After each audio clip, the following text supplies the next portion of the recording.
I'd now like to introduce the final speaker for the evening. It's someone that I'm sure many of you have been waiting, well, perhaps a little too inordinately for.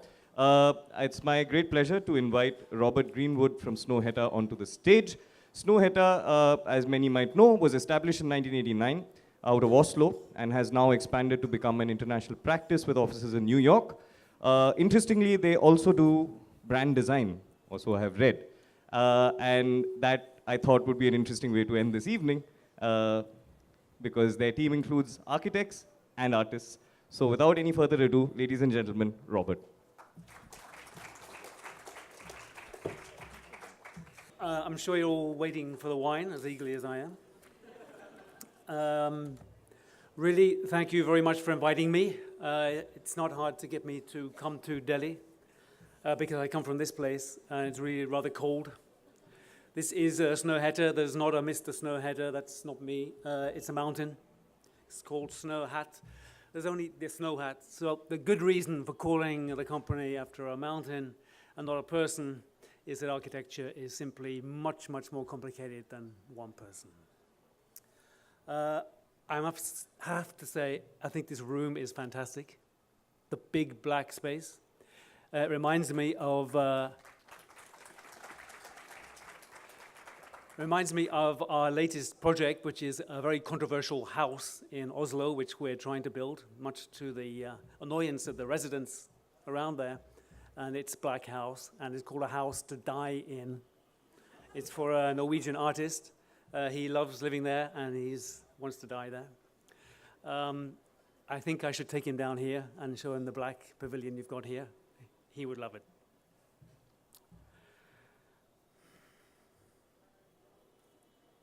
So I called this talk Open Shutter, really just to try and draw some sort of parallel to what I'm talking about to photography too. And here I'm going to come with my confession, is that as a little kid, I always wanted to be a photographer.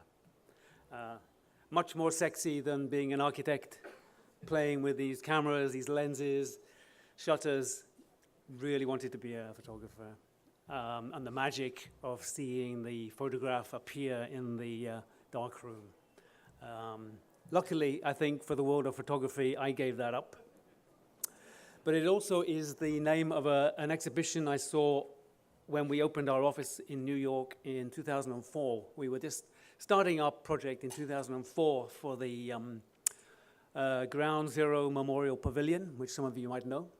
I'm not going to show any pictures of that. But as we arrived in New York, the MoMA, the Museum of Modern Art, Metropolitan Museum of Modern Art, had just completed their extension designed by the Japanese architect Takenuchi. And they had commissioned a German photographer called Michael Wesserli to document the whole building process. And he had a wonderful exhibition at the MoMA called Open Shutter. And so what he did, and he's been working on this since the 90s, he simply set up some cameras, 4 cameras, on neighboring buildings whilst the building was in construction and left the shutter open. And for me, this really showed photography as being something much more relevant than the sort of architectural photography that we usually are met by. Because architecture is only architecture if there's people inside it, if there's people moving through it. It's space and movement. So this is some of Michael Wesserli's photographs. This is the interior of an office taken over 1 year. He left the shutter open for 1 year. And these are his photographs from the building site on West 54th Street, where he had the cameras going for 3 years. And what you see is that the actual building itself, the construction of the new building, is really almost invisible. For some reason, the technology has stopped here.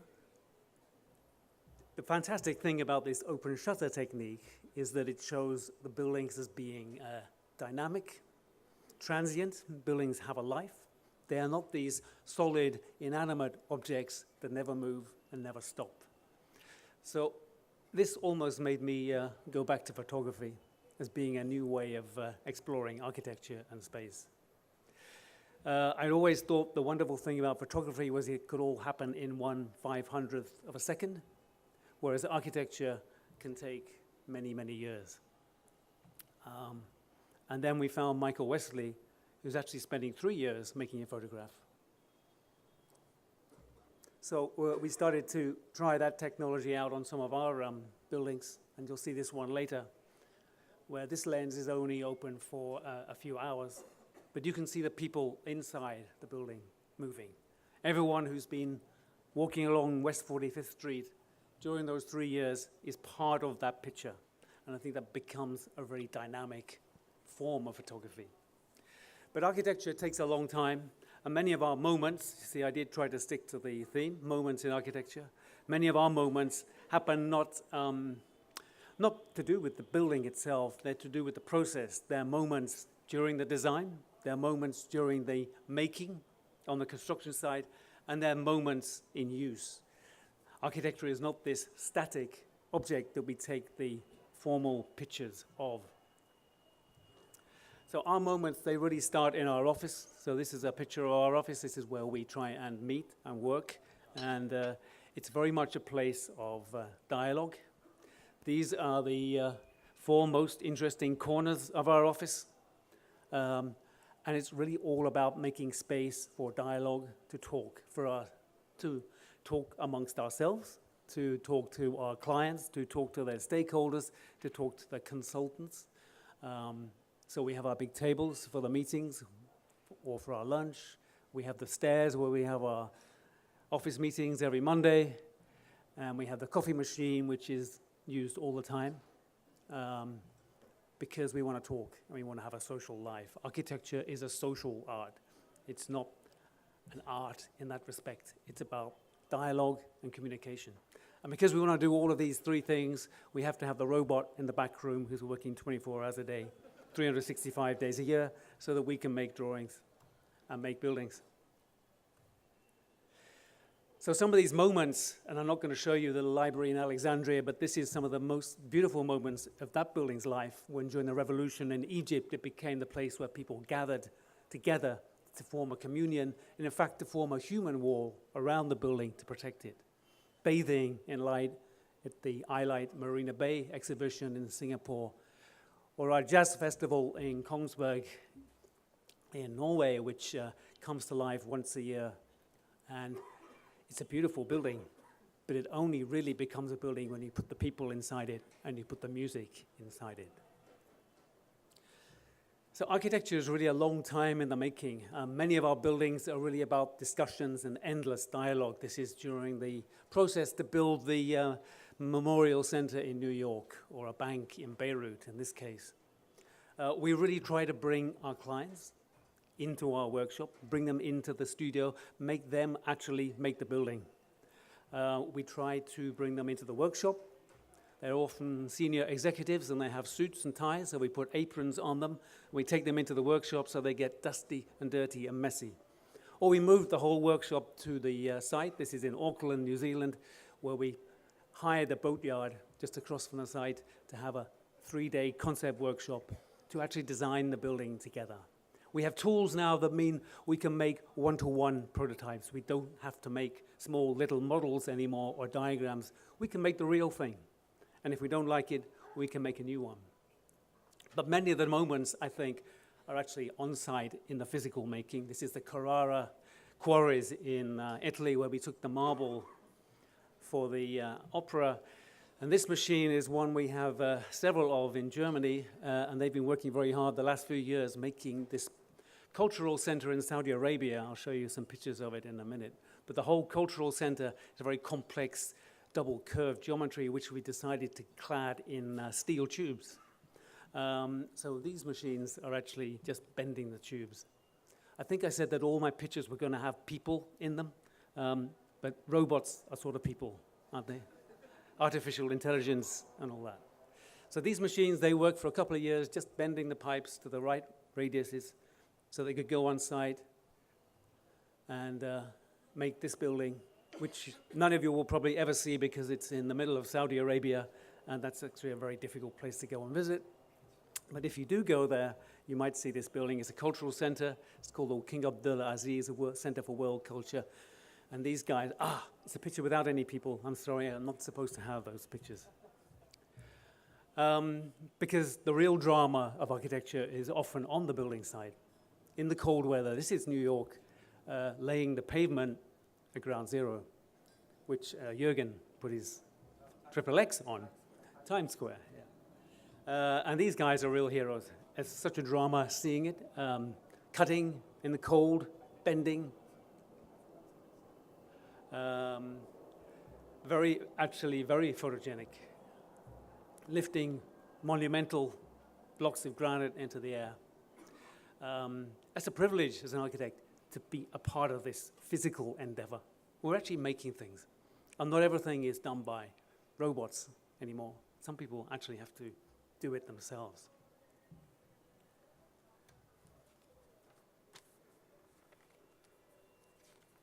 Some moments are more dramatic than others. This is one I really like myself. We don't get many moments like this as architects, but this one I was very happy to be present at. We're doing a huge metro station in Riyadh, and this is the day when the sheikhs all got out with their jackets and the big tunnel machine cut through the rock. To a certain extent, I think we live for these moments.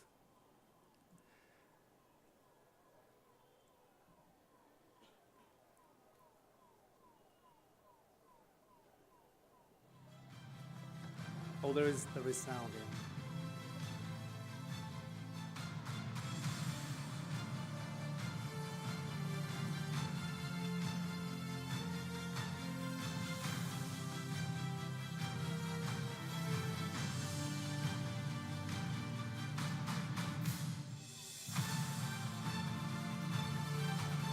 So that's where the sheikhs all got their beautiful gowns muddy, and we could all cheer.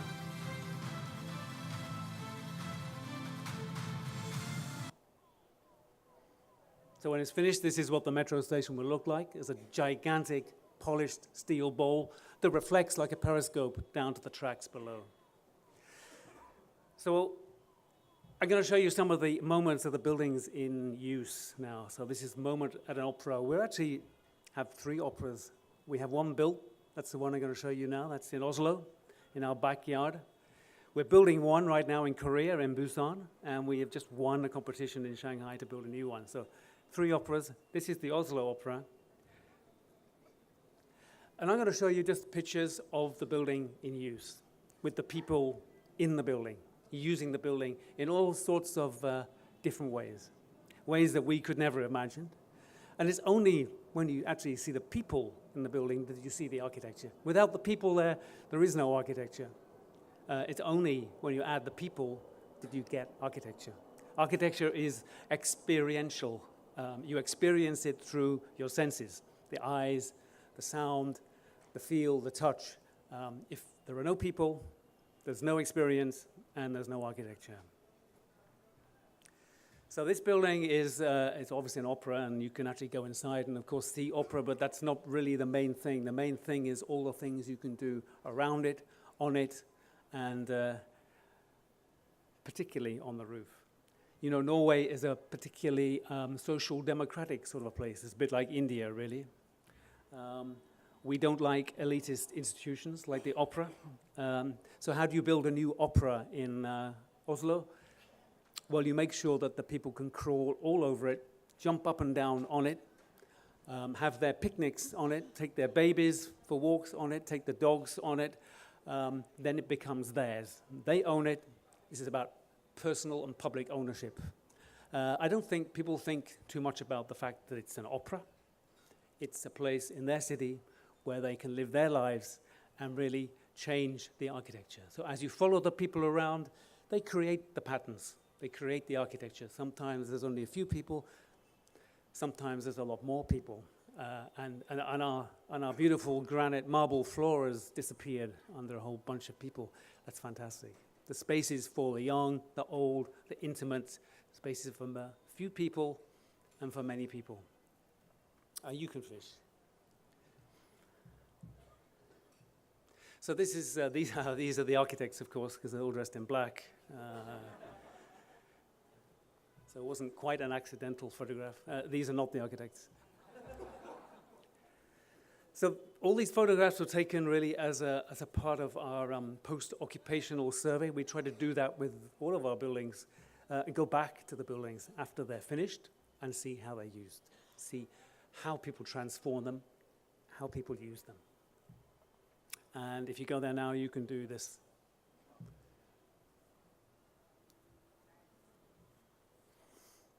It's really pretty strange that we as architects seem to stop our services at the completion of the building. If you're lucky, you get a role on the building side. Very important, I think, to try and extend our services into the life of the building and see how the building changes and how it gets used. I have so many pictures of people with their noses pressed up against glass walls. Some of them are in New York, some of them are in Oslo. It's something people love to do. It's part of the drama of this building that you don't know if you're on the inside or the outside. You don't know who's on stage or who's the audience. It's this drama that continually goes on as the building is used. There's always people there. Even in the middle of winter, there are people there. Even on a rainy day, there are people there.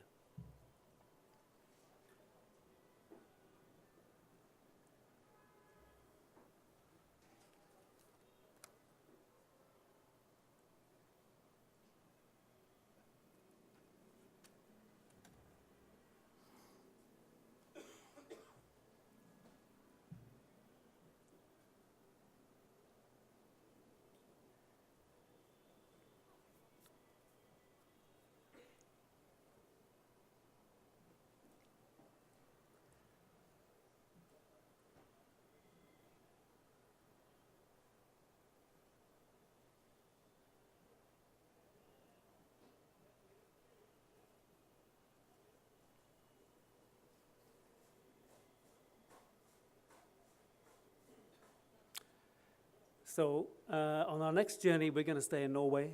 I'm going to show you some moments on Snowhead. As I said, Snowhead is a mountain. And I'm going to take you to the building we built on the mountain, our own mountain. It's pretty good to be able to build on your own mountain. So that's the mountain, that's Snowhead. It's called Snowhead because it's always a snow cap on the top. And these are the people, no, these are the animals, sorry. So some of the pictures have animals in, but some of the animals are very sort of human. And some of the humans are very sort of animal. And these are the wild animals of Snowhead, very dangerous, of course. And the reason we built the little pavilion on the top of the mountain was so that the small school children of Norway can go and watch the wild, dangerous animals on Snowhead in safety and in the warmth. These are a little bit about how we made it. Obviously, we all draw in CAD these days, but when you couple the CAD machine up to a 3D computer milling machine, then you can start to make different forms of architecture, different aesthetics. You know, aesthetics is really only about the tools you use. If you use a hard pencil, you make a different drawing to if you use a soft B pencil. And if you use a machine like this, directly coupled up to your computer, you're going to make a different building. And if you take that then into the boatyard and you put the pieces of wood together, then the guys who are building it can use exactly the same equipment, exactly the same tools, exactly the same 3D model, and they can make the whole building out of one piece of wood in one go. It's a very direct way of working. It means you don't actually have to make any drawings. Everything goes digitally. And you put it on the mountain, and whoops, there's no people there either. But it looks a whole lot better when you fill it with people. These are actually our architects, so we did it for the day. Filling it with people and filling it with laughter looks really good. No people again. So sometimes we get caught in the photography trick.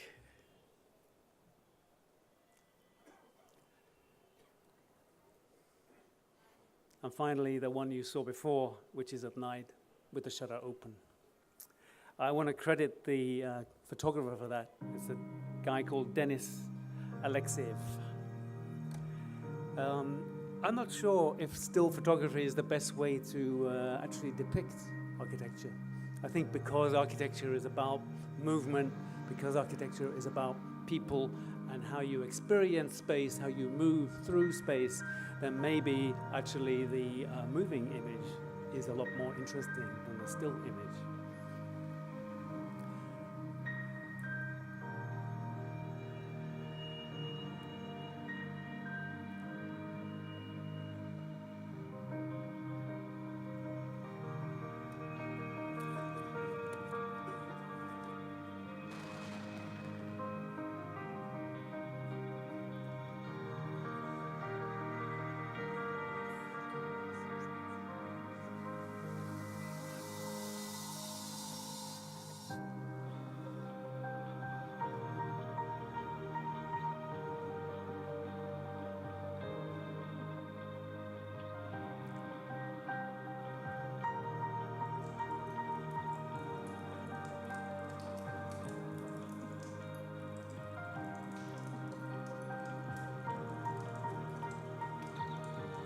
So it's a completely open structure.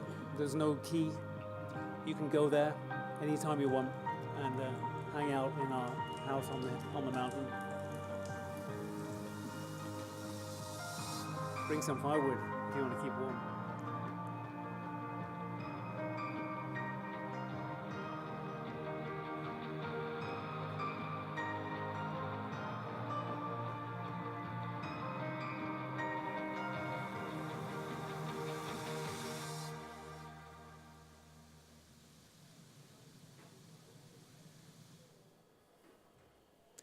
So another project I'm going to show you is, we call it the Crystal Palace. It's a project for Swarovski. That's why the crystal. They have a thing called Kristallwelten, it's called, which is a sort of crystal theme park in Austria. Sounds pretty crazy. But they asked us to do some buildings there, and I'll show you one of them and the way that's being used. It's obviously the building looks like a crystal, of course, that's pretty obvious. And it's actually a vertical playground. So the playground is in 5 floors, all stacked above each other. And when you start jumping up and down in it and putting people inside it, it becomes a really heightened experiential place to be. Kids jumping up and down on each other in many layers.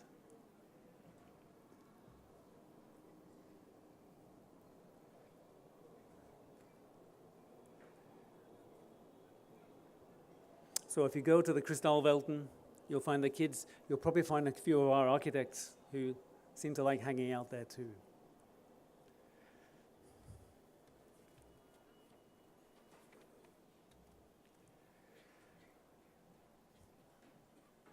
So I have to apologize about this, Jürgen, but I'm also going to show some pictures from Times Square.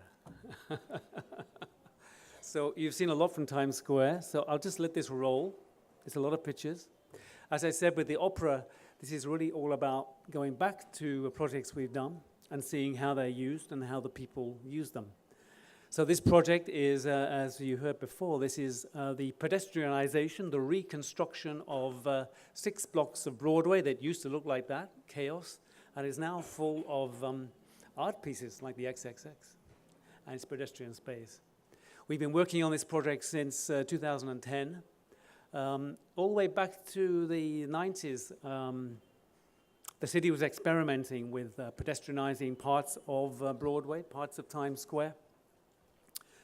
And gradually they started to work it out that if they removed all of the cars along Broadway, actually you would make a better traffic flow across that part of Midtown than the way it was before, because the junctions, as you can imagine, in this X with a very acute angle of Broadway crossing 7th Avenue are so impossible for traffic that actually just cutting the traffic out of Broadway made it a lot better.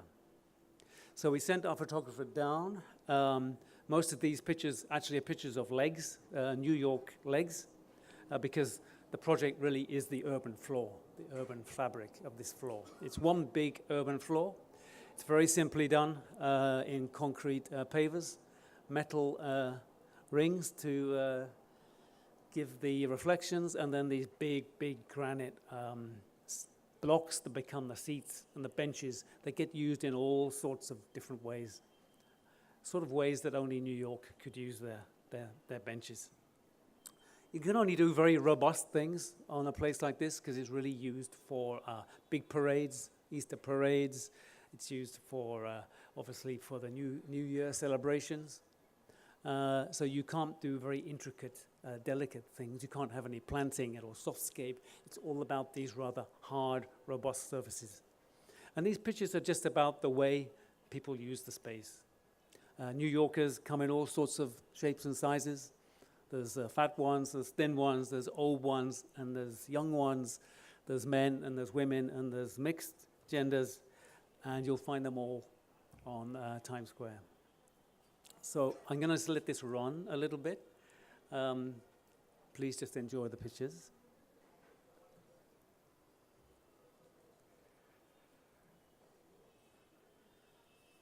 So it's actually quite interesting to see what has happened to the area. By the way, you're going to have taken out all of the pictures of the XXX. Yes, there's no pictures of that. So since we completed it was only being completed really a year, but since they did that, they've and we did this as part of our post-occupational survey. First of all, the commercial rents have gone through the roof. They've doubled, 300% increase in commercial rents after they took away the cars. So that was actually a bit of a surprise for some people. Clearly, air quality is much, much better. Visitor numbers to Times Square have rocketed. Crime has gone down. It's probably a really safe part of the city. Accidents have obviously gone down because you're not going to get hit by buses and cars. And of course, traffic has been reduced. And in fact, it's still as quick to drive across this area of town as it was when Broadway was running. So in every way, a benefit. There's 3.3 million people visit here every day. And it's really given a new life to what is probably the world's most iconic public space.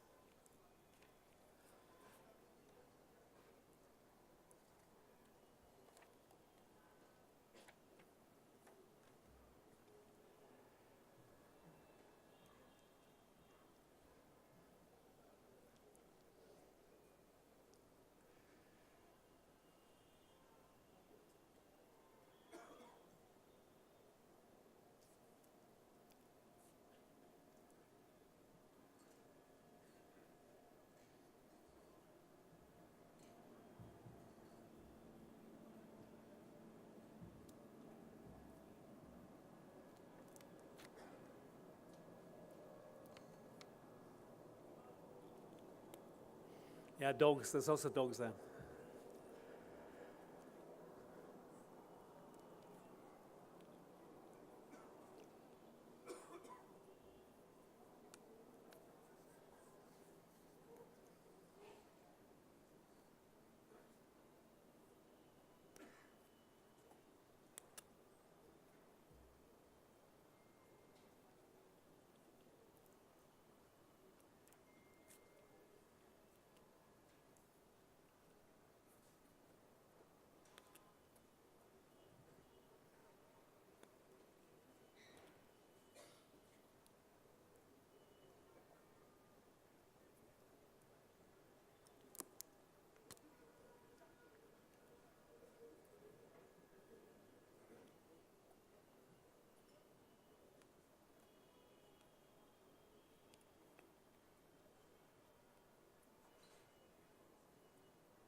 So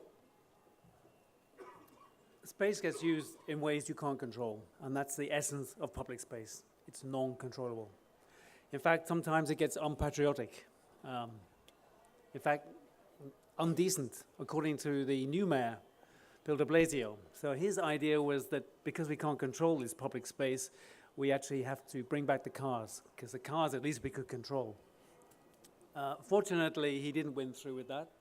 The whole project is now being completed, opened by the old mayor, and you can go down there at New Year's, and you can stand there in the middle of the street and be safe.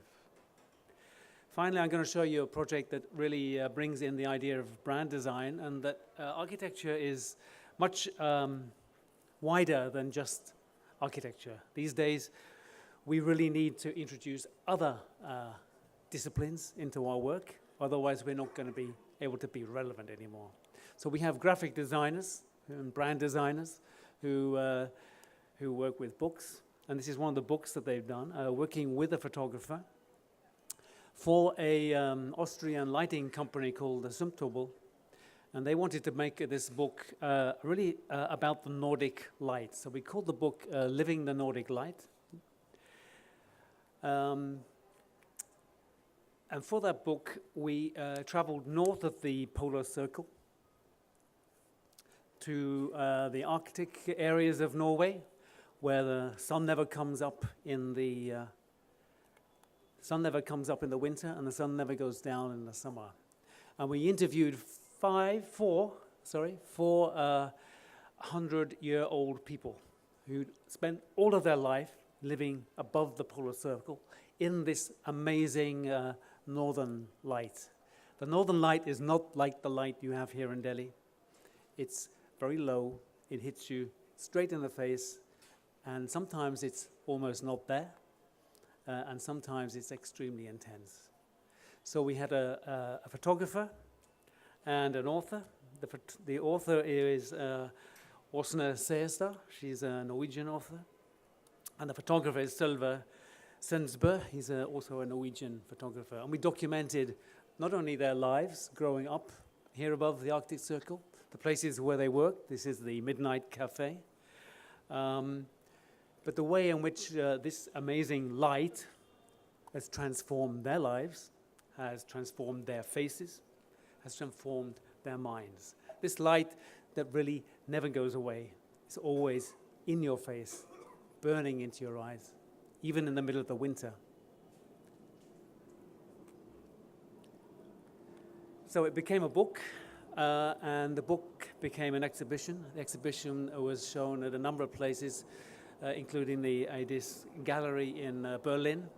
And for the exhibition, we printed 5-meter-high portraits of these 400-year-old people. This is Olag, and this is Maria. We printed little 3D masks of them, and this transposition of Berlin Cafe Society and these amazing 5x scale life portraits of these old people who had only ever seen the northern light in their lives was really quite stunning. I'm going to leave you with a moment that's in the future. All those other moments are all in the past, but we do as architects have moments in the future. I'm going to show you what is going to be our new opera in Shanghai. It, as I said before, is about movement. It's about movement through space. It's about the way that movement itself can generate form. Obviously, because it's in China, it's made like a fan. What else? The fan opens. It in itself is movement, both horizontally and vertically. It creates a surface for performance on the roof, of course, and it creates a space underneath for the opera, for the functions of the building. This is our model from the competition, which we just won.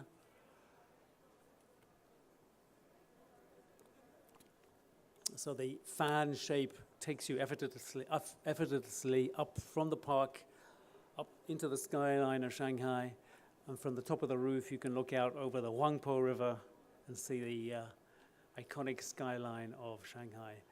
Our building is not a skyscraper. It's in a city of skyscrapers. It's a ground scraper. And maybe in the future, these are some of the moments that I can come back and show you how people use this building.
So that's a moment to die for. Thank you very much.